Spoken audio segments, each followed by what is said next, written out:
Good morning students. Today we will start chapter 12 electricity. Electricity की ਹੁੰਦਾ ਜਿਹਦੇ ਵਿੱਚ ਆਪਾਂ ਸਟੱਡੀ ਕਰਨੀ ਆ ਚਾਰजेस ਦੀ।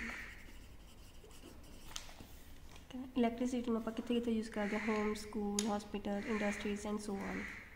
ਇਹਦੇ ਵਿੱਚ ਫਸਟ ਟੌਪਿਕ ਆ electric current and circuit. Electric current ਤੇ ਇਲੈਕਟ੍ਰਿਕ ਸਰਕਿਟ ਦੀ ਡੈਫੀਨੇਸ਼ਨ ਦੇਖਾਂਗੇ। ਹੁਣ ਇਲੈਕਟ੍ਰਿਕ ਸਰਕਿਟ ਹੁੰਦਾ ਕੀ ਆ ਕਿ ਸੈੱਲ ਕੀ ਤੇ ਇੱਕ ਵਾयर ਨਾਲ ਜੁਆਇਨ ਕੀਤਾ ਹੁੰਦਾ ਬਲਬ ਨੂੰ, ਇੱਕ ਕੰਪਲੀਟ ਸਰਕਿਟ ਬਣ ਜਾਂਦਾ। ਜਦੋਂ ਆਪਾਂ ਇਲੈਕਟ੍ਰਿਕ ਸਵਿਚ ਔਨ ਕਰਦੇ ਹਾਂ ਤਾਂ ਇਹਦੇ ਵਿੱਚੋਂ ਇਲੈਕਟ੍ਰੋਨਸ ਫਲੋ ਕਰਦੇ ਆ, ਜਿਹਦੇ ਕਰਕੇ ਬਲਬ ਆ ਜਿਹੜਾ ਗਲੋ ਕਰਨ ਲੱਗ ਜਾਂਦਾ। ਜੇ ਸਰਕਿਟ ਵਿੱਚ ਕੁਛ ਪ੍ਰੋਬਲਮ ਆ ਜਾਵੇ ਤਾਂ ਇਹ ਗਲੋ ਨਹੀਂ ਕਰਦਾ ਬਲਬ। ਇਲੈਕਟ੍ਰਿਕ ਕਰੰਟ ਦੀ ਡਾਇਰੈਕਸ਼ਨ ਪੋਜ਼ੀਟਿਵ ਟੂ ਨੈਗੇਟਿਵ ਹੁੰਦੀ ਆ, positive terminal to negative terminal ਇੱਧਰ ਨੂੰ।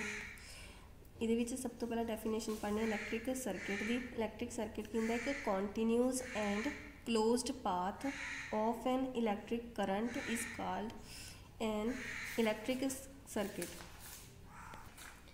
ਪੰਜਾਬੀ ਵਿੱਚ ਇਲੈਕਟ੍ਰਿਕ ਸਰਕਿਟ ਨੂੰ ਬਿਜਲਈ ਸਰਕਿਟ ਕਹਿੰਦੇ ਆ ਕਿ ਕਿਸੇ ਬਿਜਲੀ ਧਾਰਾ ਦੇ ਲਗਾਤਾਰ ਅਤੇ ਬੰਦ ਪਥ ਨੂੰ ਬਿਜਲਈ ਸਰਕਿਟ ਕਹਿੰਦੇ ਹਨ। ਅਤੇ ਇਹਦੇ ਵਿੱਚ ਨੈਕਸਟ ਡੈਫੀਨੇਸ਼ਨ ਇਲੈਕਟ੍ਰਿਕ ਕਰੰਟ ਦੀ ਆ। ਉਹ ਕੀ ਹੁੰਦਾ? The amount of charge flowing through a particular area in unit time. Punjabi ਵਿੱਚ ਇਲੈਕਟ੍ਰਿਕ ਕਰੰਟ ਹੁੰਦਾ ਬਿਜਲਈ ਧਾਰਾ।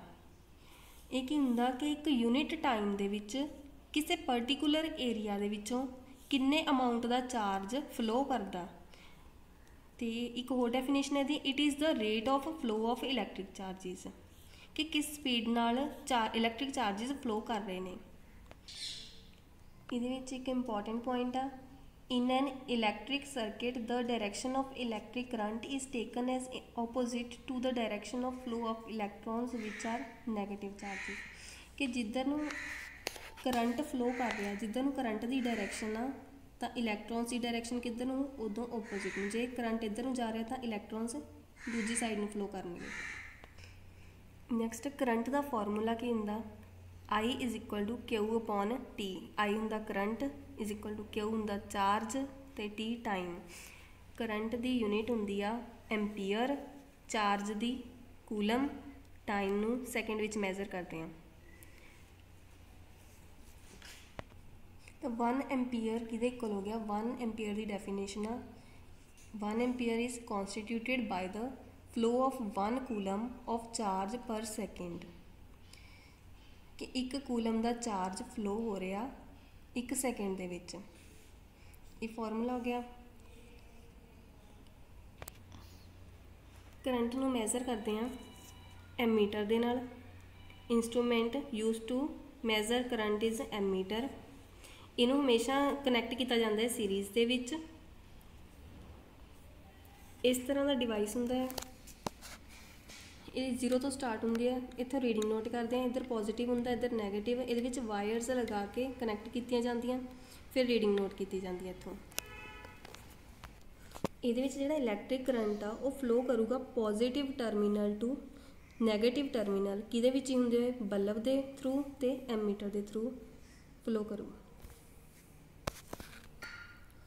Next is definition of electric potential difference. ਕੀ ਹੁੰਦੀ ਹੈ ਇਹਦੀ definition? Electric potential difference between 2 points, 2 points ਦੇ ਵਿੱਚ ਕਿਸੇ ਇਲੈਕਟ੍ਰਿਕ ਸਰਕਿਟ ਦੇ ਵਿੱਚ ਕੈਰਿੰਗ ਸਮ ਕਰੰਟ, ਜਿਹਦੇ ਵਿੱਚ ਕੁਝ ਕਰੰਟ ਫਲੋ ਹੋਊਗਾ, as the work done to move a unit charge from 1 point to the other. ਉਹਦੇ ਵਿੱਚ ਵਰਕ ਡਨ ਹੋਊਗਾ ਇੱਕ ਪੁਆਇੰਟ ਤੋਂ ਦੂਜੇ ਪੁਆਇੰਟ ਤੱਕ। ਇਹ ਸਰਕਿਟ ਦੇ ਵਿੱਚ ਕੰਡਕਟਰ ਨੂੰ ਪਲੇਸ ਕੀਤਾ ਹੋਇਆ। ਅਤੇ ਇਲੈਕਟ੍ਰਿਕ ਪੋਟੈਂਸ਼ੀਅਲ ਡਿਫਰੈਂਸ ਕੀ ਹੁੰਦਾ ਕਿ ਚਾਰਜ ਨੂੰ ਮੂਵ ਕਰਨਾ, ਇਹਦੇ ਵਿੱਚੋਂ ਇੱਕ ਪੁਆਇੰਟ ਤੋਂ ਦੂਜੇ ਪੁਆਇੰਟ ਤੱਕ ਕਿੰਨਾ ਚਾਰਜ ਮੂਵ ਕਰ ਰਿਹਾ, ਕਿੰਨਾ ਵਰਕ ਹੋ ਰਿਹਾ, ਉਹ ਹੁੰਦਾ ਪੋਟੈਂਸ਼ੀਅਲ ਡਿਫਰੈਂਸ। ਇਹਦਾ ਫਾਰਮੂਲਾ ਹੁੰਦਾ potential difference B between 2 points is equal to work done upon charge. V is equal to W upon Q। W work done, charge Q ਅਤੇ V ਪੋਟੈਂਸ਼ੀਅਲ ਡਿਫਰੈਂਸ। ਇਹਦੀ SI unit electric potential difference ਦੀ ਹੁੰਦੀ ਆ volt. V ਨਾਲ represent ਕਰਦੇ ਆ। Potential difference दी unit 1 volt. 1 volt is equal to work done दी यूनिट जूल, चार्ज दी यूनिट कूलम। 1 वोल्ट की डेफिनेशन की हो जूगी, 1 volt is the potential difference between 2 points in a current carrying conductor when 1 joule of work is done to move a charge of 1 coulomb from one point to the other। 1 volt is equal to 1 joule the work हो रहा 1 coulomb ਦੇ charge ਨੂੰ move ਕਰਨ ਦੇ ਲਈ ਇੱਕ point ਤੋਂ ਦੂਜੇ ਪੁਆਇੰਟ ਤੱਕ। ਪੋਟੈਂਸ਼ੀਅਲ ਡਿਫਰੈਂਸ ਨੂੰ ਕਾਹਦੇ ਨਾਲ ਮੈਜ਼ਰ ਕਰਦੇ ਆ? ਇੰਸਟਰੂਮੈਂਟ ਆ ਵੋਲਟਮੀਟਰ। ਇਹ ਇੰਸਟਰੂਮੈਂਟ ਆ ਵੋਲਟਮੀਟਰ ਜਿਹਦੇ ਵਿੱਚ ਪੋਟੈਂਸ਼ੀਅਲ ਡਿਫਰੈਂਸ ਮੈਜ਼ਰ ਕਰਦੇ ਆ। ਇਹ ਕਨੈਕਟਡ ਹੁੰਦਾ ਪੈਰਲਲ, ਇਹਦੇ ਵਿੱਚ ਵੀ ਵਾਇਰਸ ਨਾਲ ਕਨੈਕਟ ਕਰਕੇ ਇੱਥੋਂ ਰੀਡਿੰਗ ਲਿੱਤੀ ਜਾਂਦੀ ਆ। ਨੈਕਸਟ ਕੰਪੋਨੈਂਟਸ ਨੇ ਸਰਕਿਟ ਡਾਇਗਰਾਮ ਵਿੱਚ ਜਿਹੜੇ ਯੂਜ਼ ਹੁੰਦੇ ਆ ਤੇ ਉਹਨਾਂ ਦੇ ਸਿੰਬਲ ਨੇ। ਆ ਇਲੈਕਟ੍ਰਿਕ ਸੈੱਲ ਆ, ਉਹਦਾ ਸਿੰਬਲ ਇਹ ਵਾਲਾ। ਬੈਟਰੀ ਜੇਕਰ ਇਹਦੇ ਕੰਬੀਨੇਸ਼ਨ ਆਫ ਸੈਲਸ ਹੁੰਦੇ ਜੀ 'ਚ ਕੰਬੀਨੇਸ਼ਨ ਆਫ ਸੈਲਸ ਨੇ ਇਹਦੇ ਵਿੱਚ, ਉਹਦਾ ਸਿੰਬਲ ਇਹ ਆ। ਪਲੱਗ ਕੀ ਜਦੋਂ ਸਵਿਚ ਓਪਨ ਹੁੰਦੀ ਆ ਤਾਂ ਇਹ ਵਾਲਾ ਸਿੰਬਲ ਆ, ਜਦੋਂ ਸਵਿਚ ਕਲੋਜ਼ ਕੀਤੀ ਆ ਤਾਂ ਇਹ ਵਾਲਾ ਸਿੰਬਲ। ਵਾਇਰ ਜੁਆਇੰਟ ਮਤਲਬ ਤਾਰ ਨੂੰ ਜੋੜਿਆ ਆ।